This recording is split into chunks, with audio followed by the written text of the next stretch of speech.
குடிச்சிட்டு வந்ததுக்கு ஏன்னு கேட்டா அடிப்பானவன். அடிச்ச கூட பரவாயில்ல, இந்த குழந்தைய போட்டு அடிக்கிறாரு. எப்பவுமே கொஞ்சம் மதம் குடிப்பாரு. இன்னைக்கு என்னன்னு தெரியல, நிறைய குடிச்சிட்டு வந்திருக்காரு. எங்க அண்ணன் கிட்ட சொல்லுவேன்னு சொன்னேன். கூப்பிடுறேன் உங்க அண்ணன் சொல்றாரு. யாருக்கிட்ட பஞ்சாயத்து பண்ணிட்டு இருக்க? என்கிட்ட வந்து பேசுறீ? அடே பாத்தியா, என்கிட்ட வந்து பேசுன்னு சொல்றல்ல. ஐயோ அண்ணா, வேண்டாண்ணே, அண்ணா போகாதண்ணே. அவன் என்ன எதுவுமே செய்ய முடியாது. இல்லண்ணே, நீ அவர் எதுவும் பண்ணிடாதண்ணே. என்ன பேச்சு பேசுற நீ? உன்னை போட்டு அவன் அடிச்சிருக்கான். அண்ணே, ஏதோ குடி போதில பண்ணிட்டாருன்னு அவரை கொஞ்சம் சமாதானப்படுத்துன்னு. ஆத்திரத்துல உணர்ச்சி வசப்பட்டு அடிச்சிடாதண்ணே. நீ பேசாம ரூமுக்கு குழந்தை மேல கையை வச்சிருக்காம. அண்ணே அண்ணே,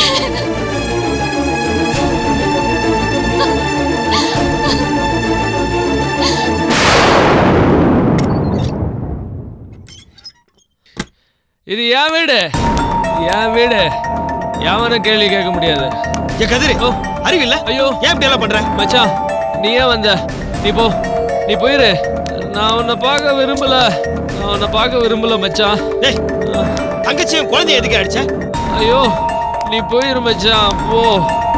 யாருக்கு தெரிஞ்சாலும் உனக்கு மட்டும் தெரியவே கூடாது மச்சான். தயவு செஞ்சு போயிரு. அப்படி என்ன எனக்கு தெரியக்கூடாத விஷயம்? போயிரு. வேதனை தாங்க முடியாம குடிச்சிட்டா மச்சான், போ.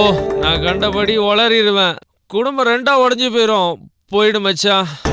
இந்த உலகத்திலேயே கடைசியா விரும்புற நல்ல ஆள் நீ தான். நான் உன் மேல நிறைய மரியாதை வச்சிருக்கேன் மச்சான். என்னால உனக்கு துரோகம் பண்ண முடியாது மச்சான். போ போ. என்ன கண்ணத்தையும் உளர்ற? உட்காரு உட்காரு. இங்க பாரு, என்ன பார்த்து பேசு. என்னால முடியல மச்சான், வேதனை பொறுக்க முடியல, அதான் குடிச்சிட்டேன். அப்படி என்ன வேதனை உனக்கு? என்ன கஷ்டம்? மச்சான், என்ன மன்னிச்சுடு. எழுந்திருக்காது. சண்டாளி என்ன தப்பு பண்ண வச்சுட்டா. எழுந்திருன்னு சொன்ன. எவ்வளோ சொல்லி பார்த்தேன், ஆனா கேட்கலையே. யார பத்தியா பேசுற? என்ன மன்னிச்சுட்டே சொல்லு மச்சான். யாருக்கு தெரிஞ்சாலும் உனக்கு தெரியக்கூடாதுன்னு நினைச்சேன். இப்போ உனக்கே தெரியும் போது. என்ன விஷயம் அதை சொல்லு ஃபர்ஸ்ட். நான் உன் முகத்தை நேரில் பார்க்க முடியல மச்சான். நான் ஒரு துரோகி. அவன் என்னை தப்பு பண்ண வச்சிட்டா மச்சான். நீ ஒரு ஆம்பளையான்னு கேட்டா. ஒரு பொம்பளை அப்படி கேட்கும்போது நான் ஒரு ஆம்பளை, என்ன பண்ண முடியும்? யாரை பத்தி பேசுற? ஆர்த்தியை பத்தி மச்சான். என் பொண்டாட்டி பத்தினி மச்சான். உன் தங்கச்சியும் பத்தினி. நான் சொல்றது மீனாவை பத்தி. என்ன சொன்ன? யாரை பத்தி என்ன பேசுற? விடுங்க மச்சான், மீனா நல்லவே இல்ல மச்சான். உனக்கு தெரியும்ல, மீனா உன்னை கட்டிக்க ரொம்ப தயங்கதான். வேண்டாம் கூட சொன்னான். அது ஏன் தெரியுமா? நான் தான் மச்சான். உங்க ரெண்டு பேருக்கும் இன்னும் ஃபர்ஸ்ட் நைட் நடக்கல. அவன் உன்னை வேண்டான்னு சொல்றா. அதுக்கு என்ன காரணம் தெரியுமா? அவளுக்கு ஏற்கனவே ஒரு தடவை மச்சான் என்னை மன்னிச்சிடு மச்சான். அதுக்கு நான் தான் காரணம் மச்சான். என்னை மன்னிச்சிடு.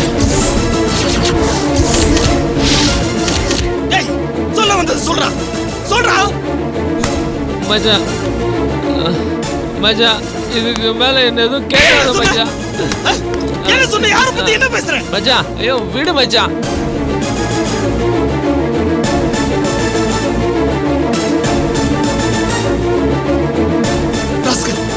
என்ன பண்றது? நீ நல்லவன், நான் தான் கேட்டவன் மச்சான். நான் உனக்கு துரோகம் பண்ணிட்டேன் மச்சான். இது ஏற்கனவே நடந்துருச்சு. அதுக்கப்புறம் தான் நீ வந்த. நான் சொல்றது உண்மை. வளரியா?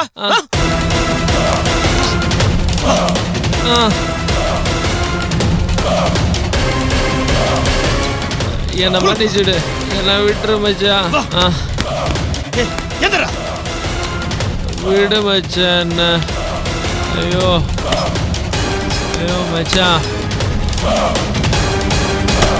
விடு.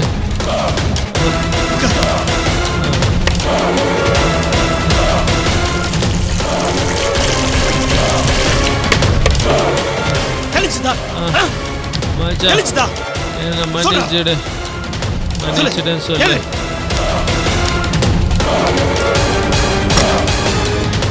என்ன மன்னிச்சிடு என்ன மன்னிச்சிடு. உன்னை கொன்னுடுவேன். ஆ.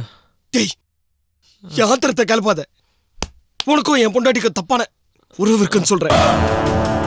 அது உண்மையா? இங்க பாரு, ஆ.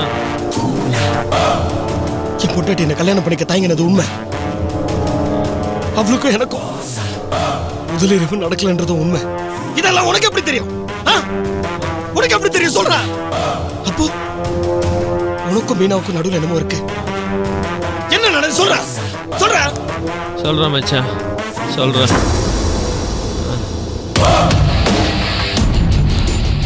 5 வருஷத்துக்கு முன்னாடி நான் தான் அவளை முதல்ல பொண்ணு பார்க்க போனேன். எங்களுக்கு ஒருத்தருக்கு ஒருத்தர் பிடிச்சிருந்தது மச்சான். ஆனால் அவங்க அண்ணன் ராஜி ஓடி போனதுனால எங்கள் கல்யாணம் நின்று போச்சு. அதுக்கப்புறமும் எனக்கும் அவளுக்கும் கான்டாக்ட் இருந்துச்சு. ஓடி போய் கல்யாணம் பண்ணிக்கலாமான்னு மீனா கேட்டா. ஆனால் அது தப்பு, முடியாதுன்னு நான் தான் சொன்னேன். என் மேலே ஆசையாக வெறியாக இருந்தேன் மச்சான். அதுக்குள்ளே நான் ஊர் பக்கம் வந்துட்டேன். கொஞ்சம் வருஷம் பிரிஞ்சு ஒருத்தர் பார்க்காமையே இருந்துட்டோம். நான் அவளை மறந்துட்டேன். ஆனால் அவள் என்னை மறக்கவே இல்லை. அப்புறம் ஆர்த்திக்கு எனக்கு கல்யாணமாகி குழந்தை பிறந்துச்சு. அப்புறம் மீனாவே என்னை எப்படியோ தேடி கண்டுபிடிச்சி ஆர்த்தி ஃப்ரெண்டாக்கி மறுபடியும் என் வாழ்க்கையில் வந்துட்டா. நீங்கள் தான் என் மானசீக புருஷனாக நினச்சி வாழ்ந்துக்கிட்டு இருக்கேன். நீங்கள் இப்படி கல்யாணம் பண்ணிக்கிட்டீங்களேன்னு அழுதா. எனக்கு குழந்தை குட்டின்னு இருக்கு, என்னை விட்டுருன்னு கெஞ்சினா மச்சா. ஆனால் மீனா அதுக்கப்புறம் விடுற மாதிரியே இல்லை. அவளால் ஒத்துக்க முடியல. நீங்கள் எனக்கு வேணும் கதிர், நான் உங்களை விட மாட்டேன், நீங்கள் தான் என் புருஷன்னு பத்திரகாளி மாதிரி சொன்னா. ஆர்த்தி குழந்தைலாம் விட்டு வர முடியாதுன்னு பிடிவாதமாக சொன்னேன். என்னை மீனா விடாமல் துரத்துனா மச்சான். பீச்சு கோயில் நான் எங்கே போனாலும் பின்னாடி வந்து தொந்தரவு பண்ணா மச்சான். ஆர்த்தி ஊருக்கு போயிருந்தப்ப நான் வீட்டில் தனியாக இருக்கிறது தெரிஞ்சுக்கிட்டு நேராக வீட்டுக்கே வந்துட்டான். காஃபி போடுறேன்னு சொல்லிட்டு அதில் ஏதோ கலந்து கொடுத்துட்டான். நான் அரை மயக்கத்தில் இருந்தப்ப எங்களுக்குள்ள தப்பு நடந்து போயிடுச்சு. அதுக்கப்புறம் எங்கள் சந்திப்பு அடிக்கடி நடந்தது. அந்த சமயம்தான் ஆர்த்தி உங்களுக்கு மீனாவை கல்யாணம் பண்ணி வைக்கிறேன்னு சொன்னான். நான் உங்கள் கல்யாணத்தை தடுக்க எவ்வளோ முயற்சி பண்ணி பார்த்தேன் மச்சான். ஆனால் என்னால் முடியல. கடைசியில் உங்களை மீனை கல்யாணம் பண்ணிக்கணும்னு முடிவு பண்ணிட்டா. அவள் உங்கள் கூட இருக்கணும்னு நினச்சி உங்களை கல்யாணம் பண்ணல மச்சான். என் கூட எப்பயும் இருக்கணும்னு நினச்சிதான் உங்களை கல்யாணம் பண்ணியிருக்கான்.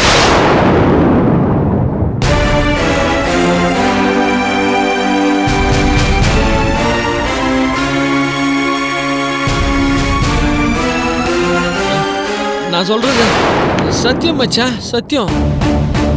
இந்த வீட்டில் வந்து தங்கின கொஞ்ச நாள்லயே ஆர்த்தி, என் பொண்டாட்டி இல்லை ஆர்த்தி, அவள் ரொம்ப தொல்லையா போயிட்டா. ஆர்த்தி இருந்தா என் கூட பேசக்கூட முடியாதுன்னு அவளுக்கு தோணி இருக்கு. அதனால தான் தனி கொடுத்தனம் போனான். சொல்டா. சொல்கிறேன் மச்சான். அதனால தான் தனி கொடுத்தனம் போனான். நாங்கள் சந்திக்க வசதியாக இருக்குன்னு சொல்லி தான் இந்த வீட்டில் பெரிய கலாட்டா பண்ணி உங்களை சம்மதிக்க வச்சு தனி கொடுத்தனம் கூப்பிட்டு போனான்.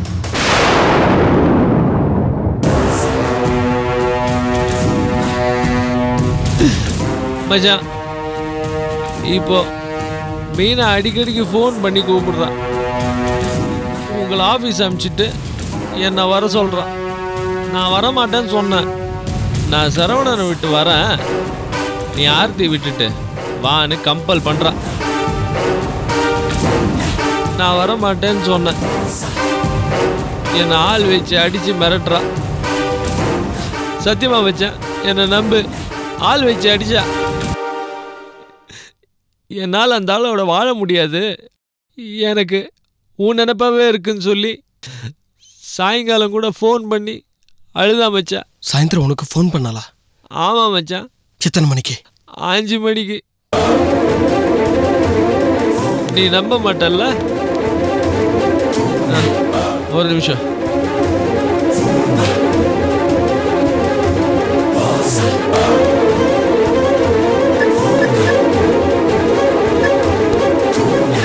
பாரு மச்சான், என்ன பேரில் சேவ் பண்ணியிருக்கேன்னு பாரு.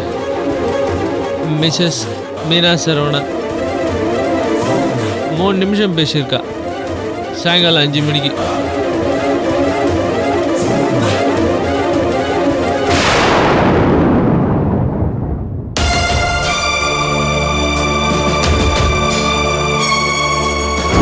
என்ன கண்கலங்க இருக்கு? அது அது ஒன்றும் இல்லைங்க, ஓவர் சூடு. மொட்டை மாடியில் துணி எடுக்க வந்திருக்கேன்னு உங்கள் அப்பா சொன்னார். இங்கே நின்று வேடிக்கை பார்த்துட்டு இருக்கேன். துணி எடுக்க தான் போனுங்க, அதுக்குள்ளே ஃபோன் வந்துச்சு. யார் ஃபோனில்? வேற யாரு? துவாரகேஷ் தான். என்னம்மா? அப்பாவை விசாரிச்சா உங்களை பற்றியும் கேட்டேன்.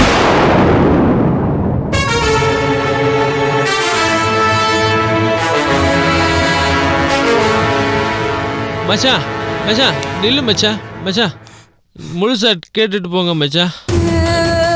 நான் தான் வேணும்னு ஃபோனில் அழறா மச்சான். என் பணத்தை கூட இனிமேல் தொட முடியாதுன்னு சொல்லிட்டேன். என் குடும்பத்தை சந்தி சிரிக்க வச்சிருவேன்னு மிரட்டுறா. நான் செத்து கூட போயிருப்பேன் மச்சான். ஆனால் உன் தங்கச்சி விதவியாயிரல, என் குழந்தை அனாதான் இருப்பேன். அதுக்காக தான் பார்க்குறேன் மச்சான். அதனால தான் மச்சான் தற்கொலை பண்ணிக்கிறது கூட தைரியம் வரல மச்சான். மச்சான் பொம்பளை சொன்னால் எல்லாம் நம்பிடுவாங்க. நீ தான் என்னை வற்புறுத்தினு சொன்னால் என் புருஷன் ஆர்த்தி எல்லாம் நம்பிடுவாங்கன்னு சொல்லி மீனா சொல்கிறா. என் ஆசைக்கு நீ இறங்கணும், இல்லைன்னா உன் குடும்பத்தை நான் நடுத்தரில் நிற்க வச்சிருவேன்னு மிரட்டுறா. மனசு வலிக்குது. இதெல்லாம் யாருக்கிட்ட போய் சொல்றது? யார் நம்புவாங்க? என் நிலைமை யாருக்கும் வரக்கூடாது மச்சான். இப்போ நான் என்ன பண்றது நீங்களே சொல்லுங்க மச்சான். எதுக்கு இப்படி எல்லாம் பண்றீங்கன்னு ஆர்த்தி சண்டை போடுறா. அவகிட்ட இதை சொல்ல முடியுமா? அதனால தான் மச்சான் அவளை அடித்தேன். மச்சான் என்னை மன்னிச்சிடு, மச்சான் என்னை மன்னிச்சிடுன்னு ஒரு வார்த்தை சொல்லுங்க ப்ளீஸ் மச்சான். மச்சான் மீனா கிட்ட கேட்குறேன். என்ன எது வேணுமா பண்ணு, ஆனால் மீனா எதுவும் பண்ணிடுறேன் மச்சான். ஒரு நிமிஷம் மச்சான். மச்சான் மச்சான் நில்லுங்க மச்சான். மச்சான் சொல்கிறத கேளுங்க மச்சான். மீனாவை ஏற்றுக்கோங்க மச்சான். அவள் திருந்துவா மச்சான். நான் அவளை திருத்துறேன், நீங்கள் அவளை ஏற்றுக்கிட்டா போதும். அவள் நல்லவா மச்சான். வழி தவறிட்டா அவ்வளோதான் மச்சான். ப்ளீஸ் மச்சான், உங்கள் காலில் வேணுமா விழுற மச்சான்.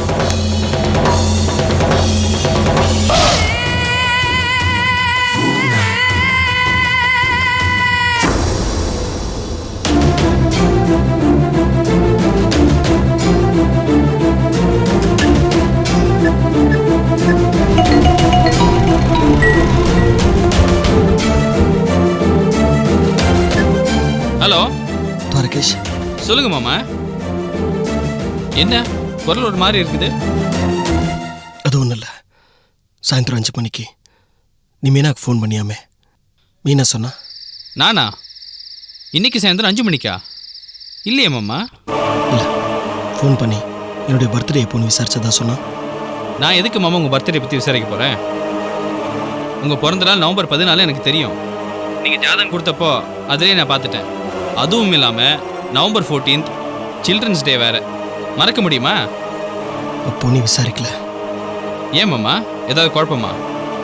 குழப்பம் இருந்துச்சு, இப்போ தான் கிளியர் ஆச்சு.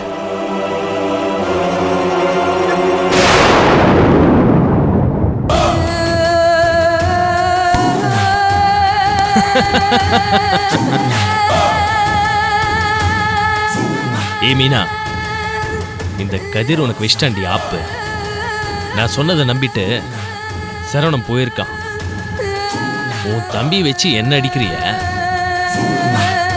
நான் உன் புருஷனை வச்சே உன்னை கொல்றேன். சந்தேகன்ற தீய சரவண மனசுல நான் பத்த வச்சிட்டேன். அது அவ்வளோ ஈஸியா ஆறாது. அது பத்தி எரிஞ்சு முடியறப்ப அதுல உயிரோடு எரிஞ்சு சாம்பலாக போற. எனக்கு கிடைக்காத அந்த உடம்பு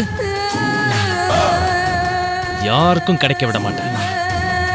மண்ணோட மண்ணா சாம்பல் ஆகி போட்டோம்.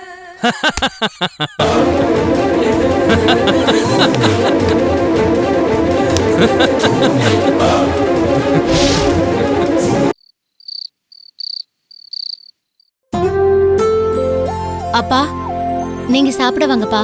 மாப்பிள்ளையும் வந்துடட்டம்மா, எல்லாரும் ஒண்ணா சேர்ந்து சாப்பிடுவோமே. அப்புறம் இருந்துட்டே இருந்தாரு, எங்கம்மா திடீர்னு கிளம்பி போயிட்டாரு?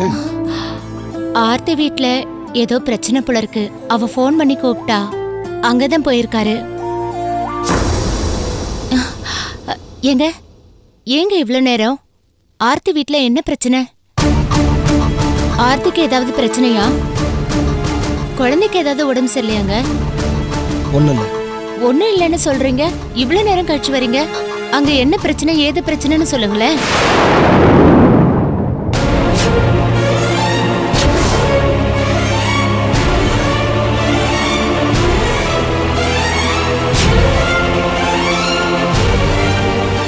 ஏங்க என்னங்க இப்படி மறைச்சு பாக்குறீங்க?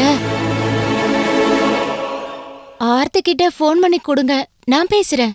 ஏன் உனக்கு தான் எல்லார்கிட்டயும் ஃபோன் பண்ணி பேச தெரியுமே, நீயே பேசு. என்னங்க சொல்றீங்க? அங்க என்ன பிரச்சனை? அங்க போயிட்டு வந்ததுக்கு அப்புறம் இப்படி பேசுறீங்க? ஏன்டி நை நைங்கற? அதான் ஒண்ணு இல்லன்னு சொல்றல. உன் மூஞ்சி என்கிட்ட காட்டாத.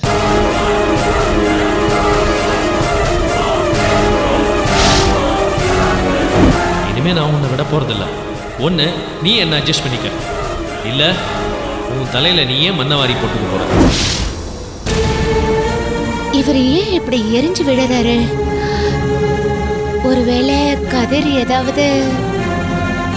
என்னம்மா மாப்பிள்ளை இப்படி பேசிட்டு போறாரு?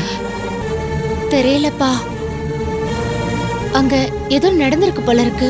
மாப்பிள்ளை இப்படி கோவப்பட்டு நான் பார்த்ததே இல்லம்மா. நானும் இப்பதான் முதல் தடவையா பாக்குறேன்.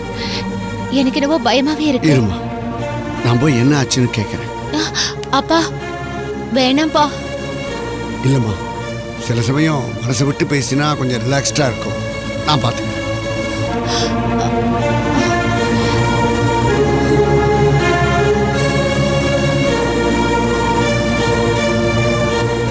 மாப்பிள்ள,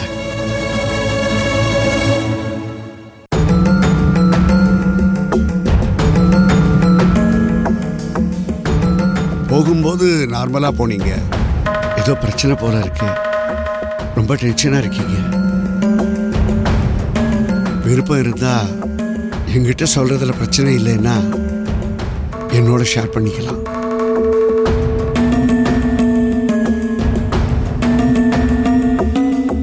மருமக இல்லை, நான் உங்களுக்கு மகன் மாதிரின்னு ஏற்கனவே சொல்லியிருக்கீங்க. அதனால என்கிட்ட ஷேர் பண்ணிக்கிறதுல ஒன்றும் தப்பு இல்லை. நீங்க இவ்வளோ கோவப்பட்டு நான் பார்த்ததே இல்லை. நான் பெரிய கோவக்காரன், நீங்க ரொம்ப அமைதியானவர். ஏன் இவ்வளவு கோபம்? என்ன பிரச்சனைன்னு தெரிஞ்சா? ஒன்றும் இல்லை, போய் படுங்க. என்ன தொந்தரவு பண்ணாதீங்க. தொந்தரவு? மாப்பிள, கோபதாபங்கள் எல்லாருக்கும் வரக்கூடியதுதான். சில பேர் பேசுறது செய்யறதெல்லாம் நமக்கு பிடிக்காது. அன்னைக்கு அவன் வந்து என்னை பூமி பூஜைக்கு கூப்பிட்ட போது, நான் கோபப்பட்ட போது அழகான வார்த்தைகளை சொல்லி என்னை நீங்க சமாதானப்படுத்தினீங்க. ஆனா இப்போ உங்க முகத்தை பார்த்தாலே எனக்கு தெரியுது, எதுவும் பேசுற மனநிலையில நீங்க இல்ல. ஏதோ ஒரு பெரிய புயல் அடிச்ச மாதிரி இருக்கீங்க. மாப்பிள, வயசுல அனுபவத்துல நான் மூத்தவன். இதுக்கு மேல நான் பேச விரும்பல. அது நாகரிகமும் இல்லை. ஆனா ஒண்ணே ஒண்ணு, எந்த பிரச்சனைக்குமே ரெண்டு பக்கம் இருக்கு மாப்பிள. ஒரே ஒரு பக்கத்தை பார்த்துட்டு அவசரப்பட்டு தப்பான முடிவு எடுத்துடாதீங்க ப்ளீஸ்.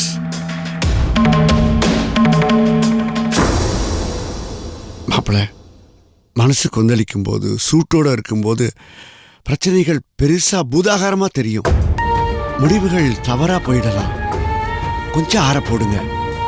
எப்பவுமே நிதானமா சிந்திச்சோம்னா, விசாரிச்சு தெரிஞ்சுக்கிட்டோம்னா அதுவே சரியான தெளிவான முடிவா இருக்குங்கிறது என்னுடைய அபிப்பிராயம். நீங்க போலாம். சாப்பிட வாங்க மாப்பிள்ள. உங்களுக்காக நான் சாப்பிடாம காத்துக்கிட்டு இருக்கேன். நீங்க சாப்பிடுங்க, எனக்கு வேணாம். என்னங்க, வாங்க டிஃபன் சாப்பிடலாம். போங்க சொன்னேன்.